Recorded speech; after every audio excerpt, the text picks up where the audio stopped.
Morning students, तो हम lesson 1 पढ़ रहे थे हमारे आसपास के पदार्थ। इसमें आज पढ़ेंगे पदार्थों की अवस्थाओं में अंतर रूपांतरण, आपस में कैसे वो एक दूसरे को परिवर्तित होते हैं। तो पदार्थ की अवस्थाओं का अंतर रूपांतरण, पदार्थ की अवस्थाओं का अंतर रूपांतरण, अवस्थाओं का अंतर रूपांतरण।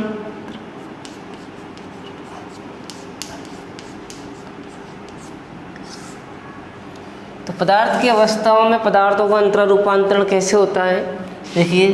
ठोस, द्रव, 3 अवस्थाएं बताई थी मुख्य रूप से, गैस। ठीक है, तो कैसे रूपांतरण होता है इनका,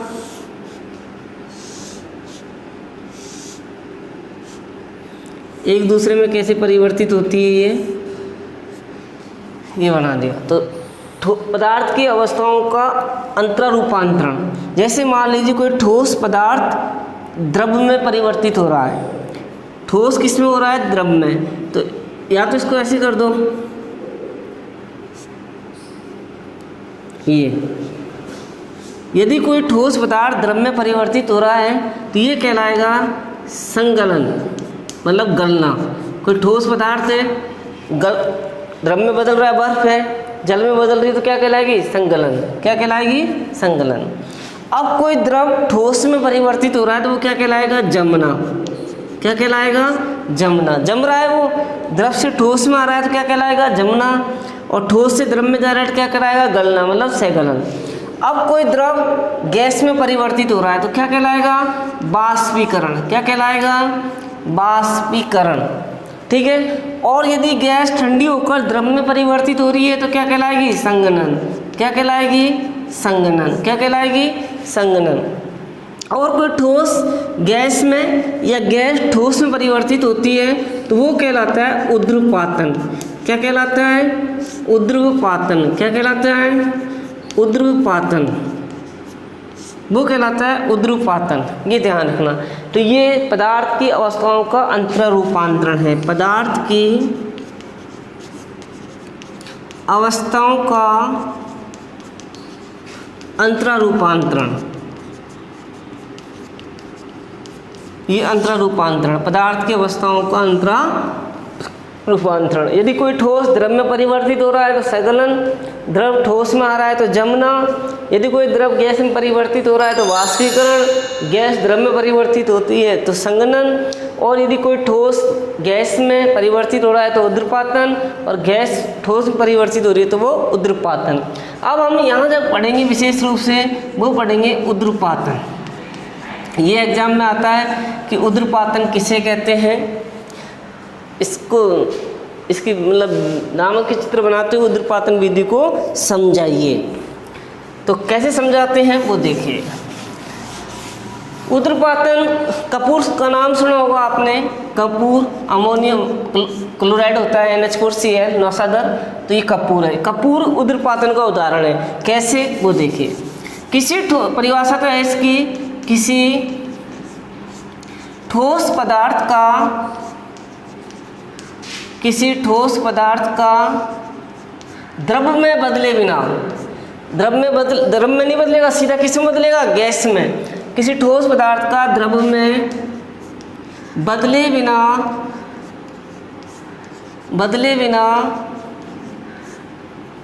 किसी ठोस पदार्थ का द्रव में बदले बिना सीधे गैस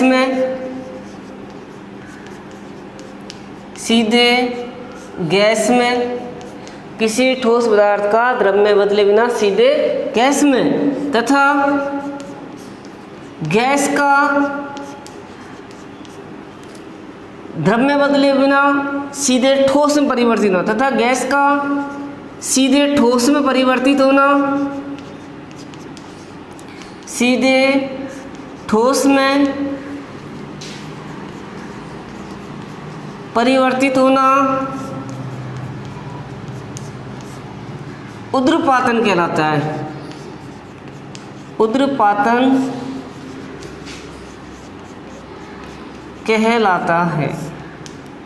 तो किसी ठोस पदार्थ का द्रव में बदले बिना सीधे गैस में तथा गैस का सीधे ठोस में परिवर्तित होना उद्रपातन कहलाता है। मतलब द्रव में नहीं बदलेगा, इसमें सीधा ठोस से किस में जाएगा, ठोस से किस में जाएगा, गैस में, और गैस से किस में आएगा, ठोस में।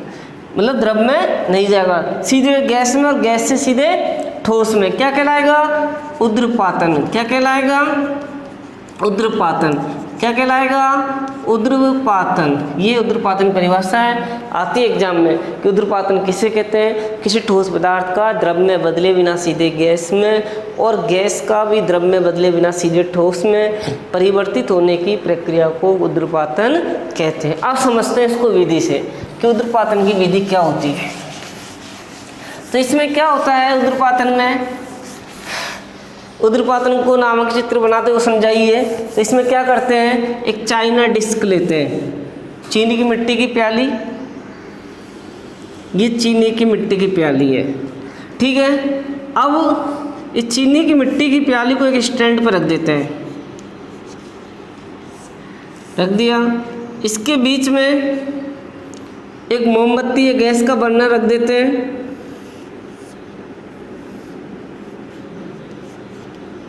बर्नर रख दिया आपने।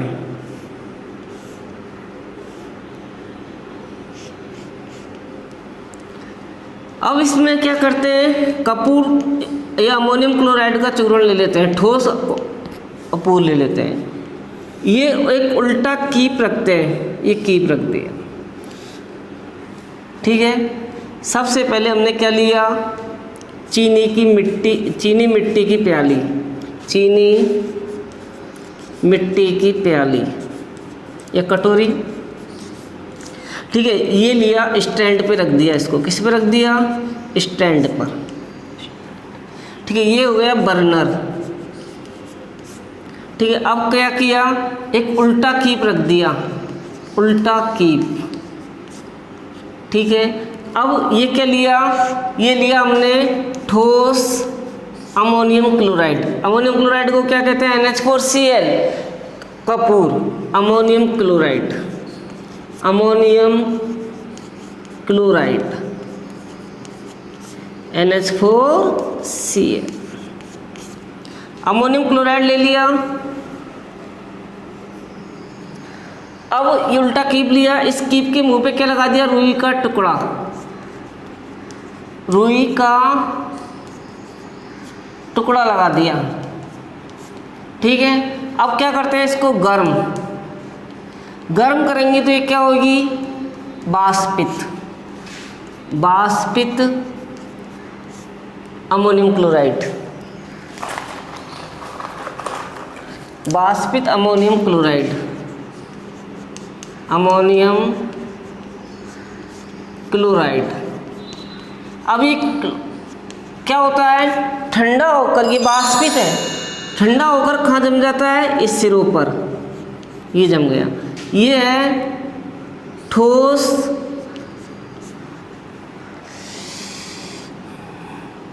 अमोनियम क्लोराइड,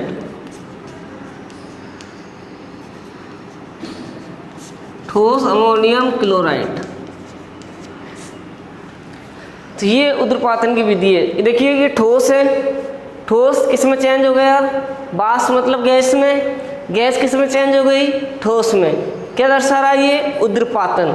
किसी भी ठोस का, ये ठोस है, किसी भी ठोस का द्रव में बदले बिना, द्रव तो नाम ही नहीं आ रहा ना इसमें, किसी ठोस का किस में बदलना, वाष्प मतलब गैस में, गैस में, और गैस का किस में बदलना, ठोस में।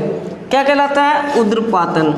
क्या कहलाता है, उद्रपातन कहलाता है, उद्रपातन। तो किसी भी ठोस का द्रव में बदले बिना गैस में और गैस का पुनः ठोस में परिवर्तित होने की प्रक्रिया को उद्रपातन कहते हैं। तो ये उद्रपातन विधि है। क्या करते हैं, इसमें एक चीनी की मिट्टी की प्याली लेते हैं, उसमें अमोनियम क्लोराइड का मिश्रण लेते हैं या अमोनियम क्लोराइड लेते हैं।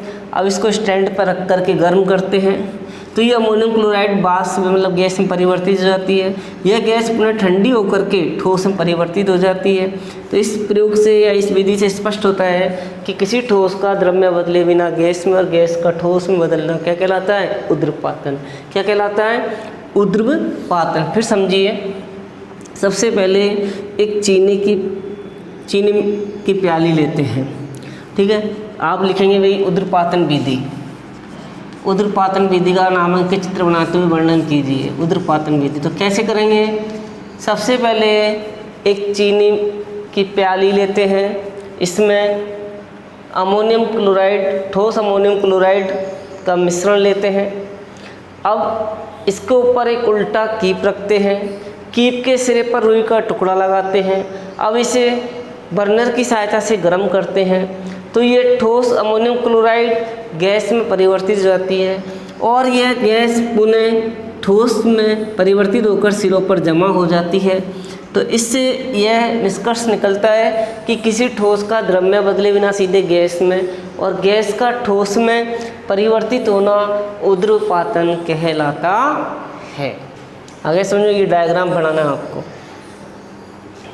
ठीक है। तो डायग्राम हो गया, चीनी की मिट्टी की प्याली, बर्नर, स्टैंड, कीप, उल्टा, रुई का टुकड़ा, ठोस जो द्वारा बदला है, ये ठोस है, ये वाष्प है, ये ठोस में परिवर्तित हो गया। अब फिर एक बार लिखना बता देते हैं, क्या लिखना आपको विधि में। सबसे पहले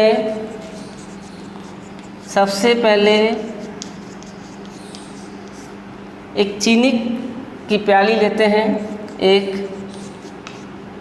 सबसे पहले एक चीनी की प्याली में ठोस अमोनियम क्लोराइड लेते हैं, अमोनियम क्लोराइड लेते हैं। अब इसके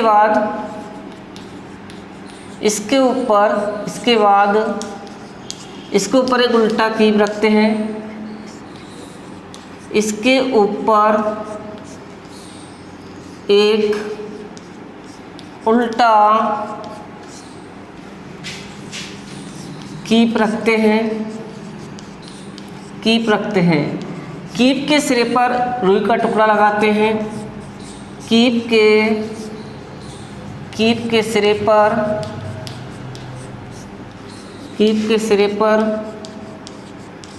रुई का टुकड़ा लगाते हैं। क्यों लगाते हैं? जिससे वो गैस बाहर नहीं निकले, लगाते हैं। कीप के सिरे पर रुई का टुकड़ा लगाते हैं। अब इसे स्टैंड पर रखकर, अब इस प्याली को स्टैंड पर रखकर गर्म करते हैं। अब इस प्याली को स्टैंड पर रखकर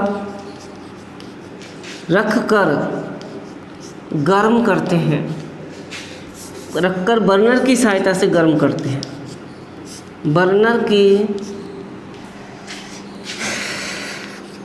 सहायता से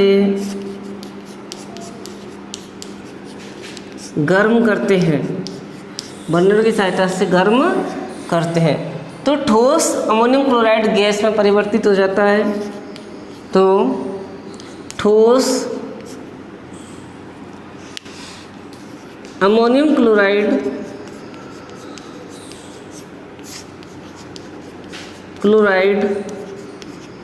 गैस में परिवर्तित हो जाता है, गैस में परिवर्तित हो जाता है। यह गैस ठंडी होकर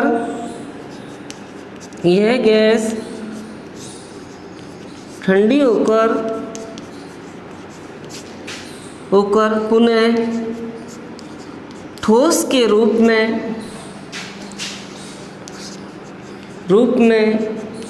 कीप के सिरों पर जमा हो जाती है। कीप के सिरों पर जमा हो जाती है।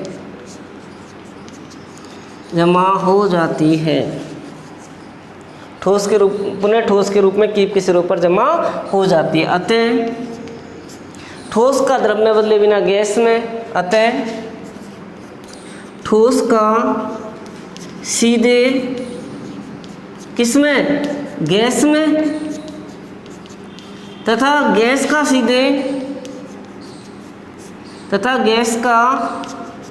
सीधे ठोस में परिवर्तित होना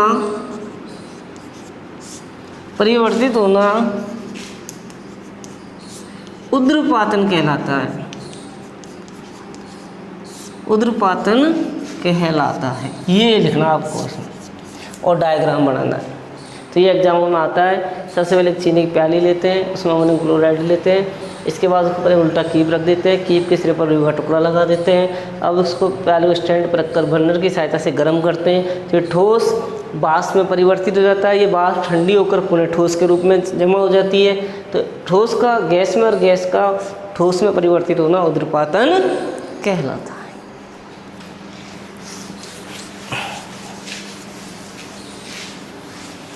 अब इसमें एक टॉपिक और छोटा सा, वो है घनत्व।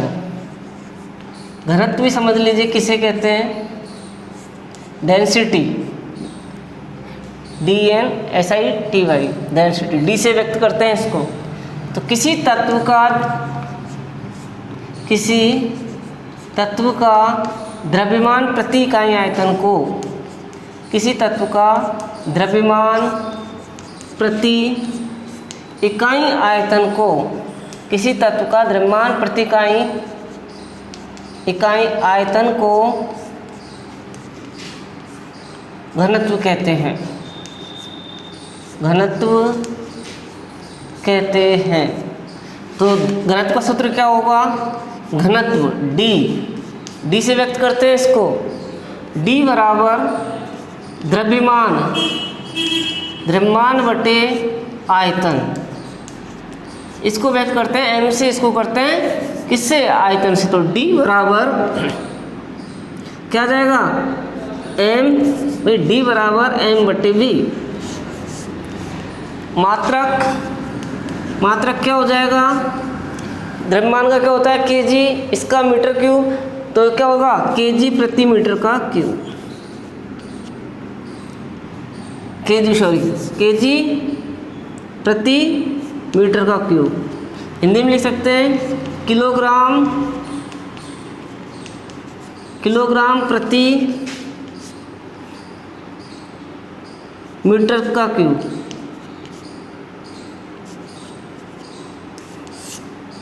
ये इसका हो गया। अब आपको पता होना चाहिए घनत्व का क्रम। घनत्व का क्रम,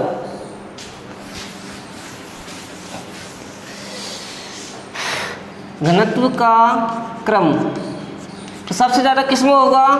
ठोस में, ठोस से कम द्रव में, द्रव से कम गैस में। तो ये क्रम है घनत्व का क्रम में। सबसे अधिक ठोस में होता है, ठोस से कम द्रव में होता है, द्रव से कम गैस में होता है। उदाहरण देख लो। उदाहरण जैसे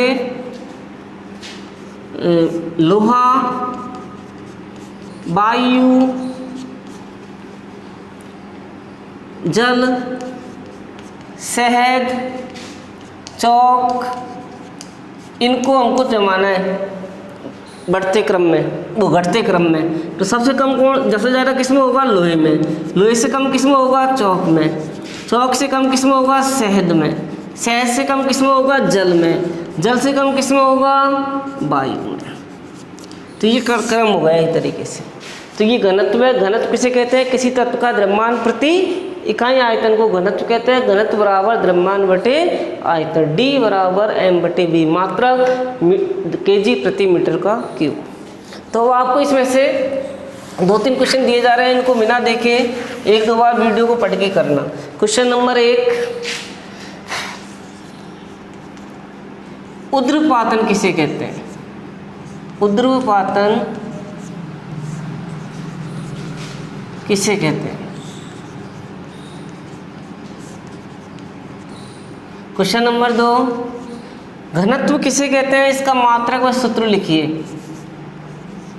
घनत्व, डेंसिटी, घनत्व किसे कहते हैं? घनत्व किसे कहते हैं? इसका मात्रक व सूत्र लिखिए। इसका मात्रक वह है। सूत्र लिखिए। क्वेश्चन नंबर 3, ऊर्ध्वपातन विधि को नामांकित चित्र बनाते हुए समझाइए। ऊर्ध्वपातन विधि को नामांकित चित्र बनाते हुए समझाइए। नामांकित चित्र बनाते हुए समझाइए। बनाते हुए समझाइए। तो आज के लिए इतना ही है। कल पढ़ेंगे वाष्पीकरण को प्रभावित करने वाले कारक। ठीक है, ये क्वेश्चन।